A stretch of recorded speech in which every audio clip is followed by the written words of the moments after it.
De waterkwaliteit van het Grevelingenmeer is niet goed en dus moet het meer zouter worden gemaakt. Of zou het meer juist zoeter moeten worden? De provincie wil dat opnieuw laten onderzoeken. Is nog een onderzoek naar het zoet maken van het Grevelingenmeer nou weggegooid geld? Of blijkt het toch het ei van Columbus te zijn? En verder in het Zeeuwse nieuws. Waar moeten ouders naartoe met hun dove kind? En gaat de Zeeuwse kers eraan?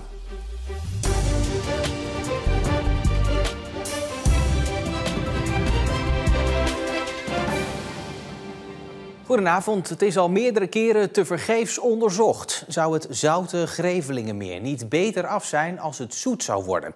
Nu is de waterkwaliteit niet best en voor het plan om er nu een gezond zoutmeer van te maken is maar liefst 800 miljoen nodig. Bovendien zitten boeren op Schouwen-Duiveland te springen om extra zoet water. Toch nog maar een onderzoek doen dan. Het Grevelingenmeer is het grootste zoutwatermeer van West-Europa. Geliefd bij duikers en andere watersporters. Maar het water is niet gezond. Dat daar iets aan moet gaan gebeuren, is iedereen het over eens. Ja, die waterkwaliteit in de Grevelingen is wel echt een zorgenkindje. Dat is al jaren aan de gang en het wordt eigenlijk alleen maar erger. En die bodem van de Grevelingen is voor een heel groot deel zuurstofloos. Zeg maar de bovenste 5 meter, 6 meter is nog redelijk gezond, zuurstofrijk.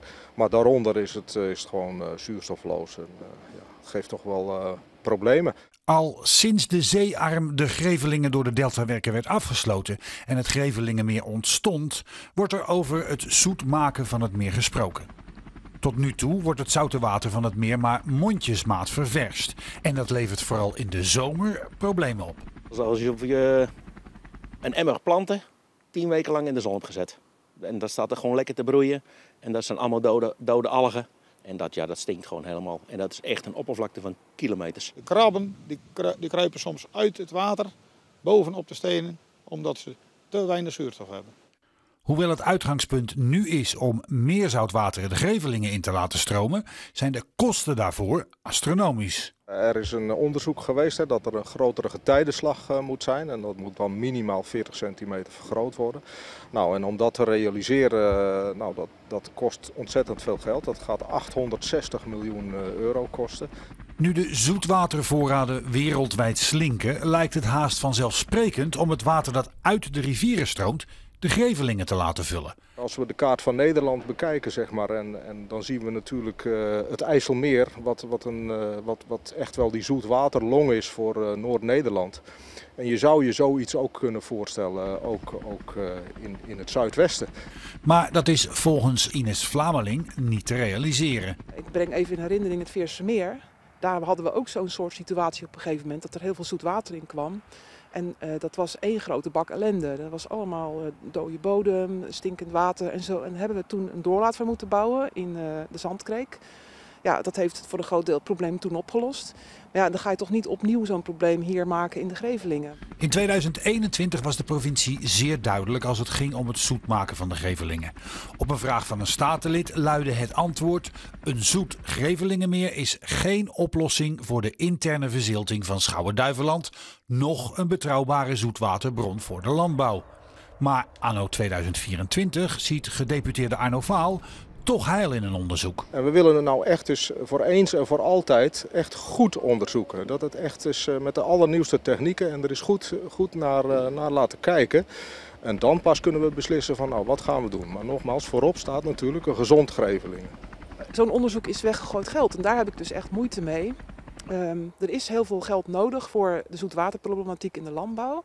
En door het geld te besteden aan dit onderzoek hebben we minder geld beschikbaar voor maatregelen waarvan we weten dat ze wel werken. Is nog een onderzoek naar het zoet maken van het Grevelingenmeer nou weggegooid geld? Of blijkt het toch het ei van Columbus te zijn? Het probleem hiermee is dat je dat eigenlijk pas weet wanneer je het onderzoek daadwerkelijk hebt gedaan.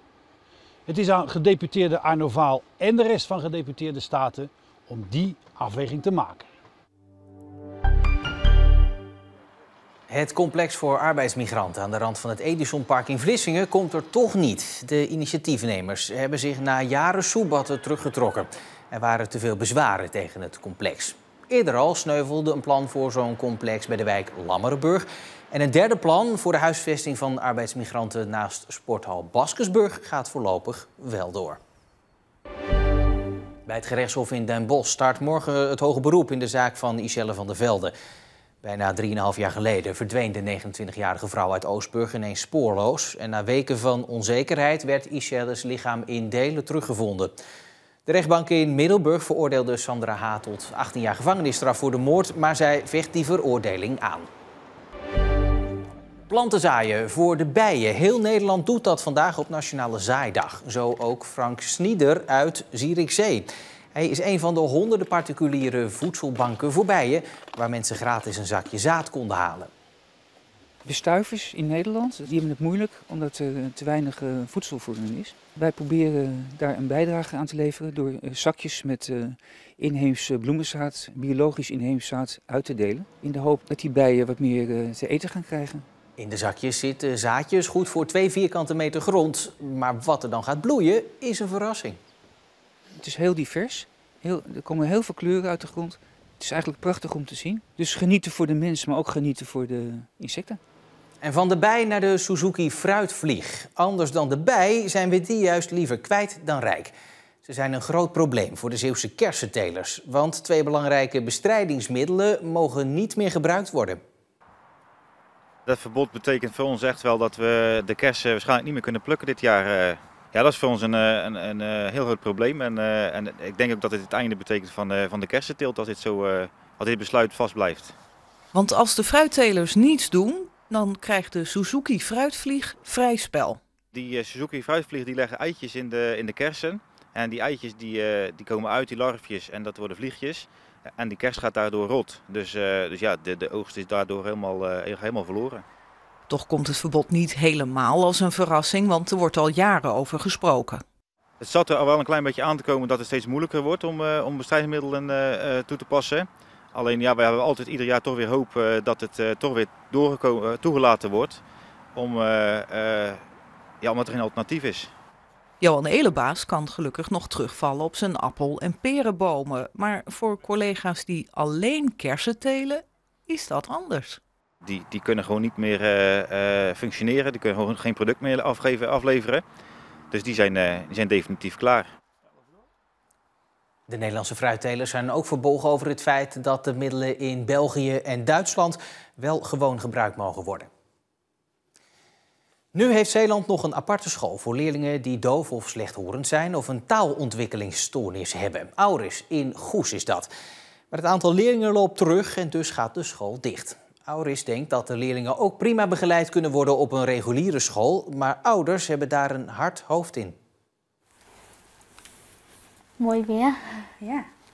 Het onderwijs buitenom Auris is daar helemaal niet op voorbereid. Sowieso voor mijn dochter niet, maar voor vele medeleerlingen die ik ken, is dat gewoon echt geen optie.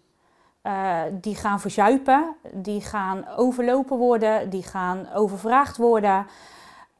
Die gaan het gewoon niet redden. Het is dan veel te druk en hoor ik veel geluiden. En kan je dan nog focussen? Nee. Deze school heeft binnen de schooltijden logopedie, kleine klassen, meer docenten voor de klas, extra ondersteuning, in haar geval gebarenondersteuning. Ja, dat gaat gewoon binnen regulier gaat dat niet lukken. Die zorgen, die begrijpen we. Het gaat om je kind. En als ouder wil je natuurlijk altijd het beste voor je kind. Daarom gaan we ook met die ouders samen kijken naar wat de beste oplossing is voor hun kind. Dat gaan we stapsgewijs doen. Dus er komen verkennende gesprekken. Daarna maken we ook samen het besluit over wat de andere beste plek is dan voor deze leerling. Op dit moment zitten er nog 60 leerlingen op het Auris College. De komende tijd stroomt daarvan de helft door naar andere scholen. Voor de rest van de leerlingen moet nog een plekje gevonden worden. Pas als voor alle leerlingen een plek is gevonden, dan sluit de school. Die leerlingen hebben wij goed in beeld. Dus daar hebben we ook al goed in zicht wat de mogelijkheden zijn. En zijn we ook al gesprekken aan het voeren met de mogelijke scholen waar die leerlingen terecht kunnen gaan komen. Die begeleiding start dan eigenlijk vanaf volgend schooljaar voor de eerste leerlingen. Is een supermooi concept Voor kinderen met een minimale beperking of achterstand. Niet met de achterstand en de beperkingen waar deze leerlingen mee zitten. In Zeeland zijn er verder geen andere scholen zoals Auris. Auris Rotterdam zou een optie kunnen zijn, maar ook die school sluit op termijn. De ouders hopen daarom dat Auris Goes toch open blijft. Ik wil dat de school gewoon open blijft. Deze locatie stopt, die houdt op met te bestaan. Maar onze ondersteuning en ons onderwijs gaat gewoon door, ook voor die leerlingen daar. Is het dan ook zo dat de docenten die nu op het Auris College in Goes werken, de kinderen blijven begeleiden op de andere scholen? Dat zou een mogelijkheid kunnen zijn. Dat ligt ook aan de ambities die onze collega's hebben. Of zij daar inderdaad de leerlingen willen ondersteunen. Maar dat kunnen ook collega's zijn van onze huidige ambulante dienst. De ouders van de leerlingen geven nog niet op. Zij hopen dat de school in Goes toch op een of andere manier open kan blijven. Het was een wisselvallige dag opnieuw met soms donkere luchten en een bui, maar ook droge perioden met een aarzelende zon.